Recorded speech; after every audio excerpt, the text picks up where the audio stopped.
President William Ruto has warned government ministries and departments against suing each other as it results in high legal costs that are not only expensive for the government but also unnecessary.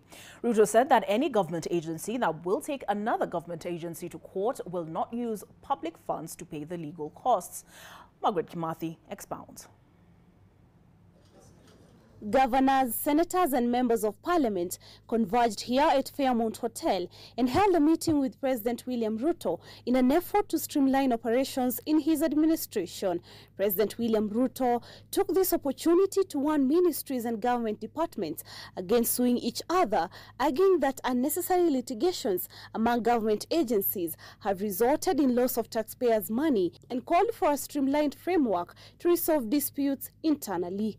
I have already given very clear instructions to government departments and government ministries who, for some reason, one government department takes another government department to court, and we end up paying huge resources to lawyers and attorneys and people in between, that any government agency that decides to take another government agency to court, whoever are responsible for the court matters, they will pay using their own money.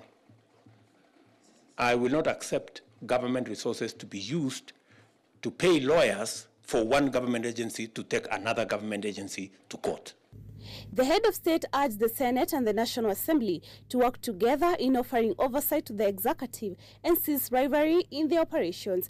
He further urged the leadership of Parliament to develop a framework on how internal disputes between the two houses are going to be settled out of court. I've also undertaken that the sibling rivalry that has always been between the two houses and the consequent challenges that we've had with legislation and the workings of government at the two levels of government will be a thing of the past.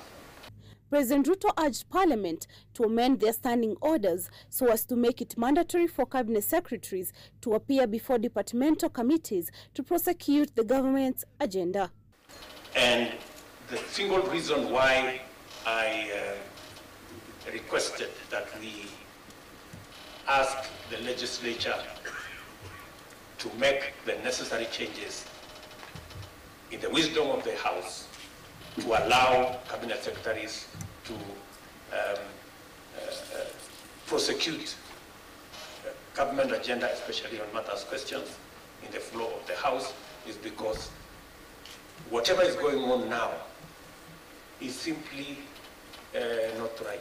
There is no provision in the Constitution that bars a cabinet secretary from attending the House to answer to questions. Since these questions are intended to assist the House to resolve issues that are of concern to the people, and our key mandate is to address matters that are of concern to the people. So therefore, Parliament will therefore be revising its standing orders to provide for cabinet secretaries' appearance before the House in plenary. At the center of the Constitution of Kenya is a devolved system of government. We will achieve faster development when the government at the county level and the national level work together to deliver as one. Ruto announced that the retreat will be held at the beginning of every year so as to take stock of the administration's achievements and plan for the future. Margaret Kimathi, NTV.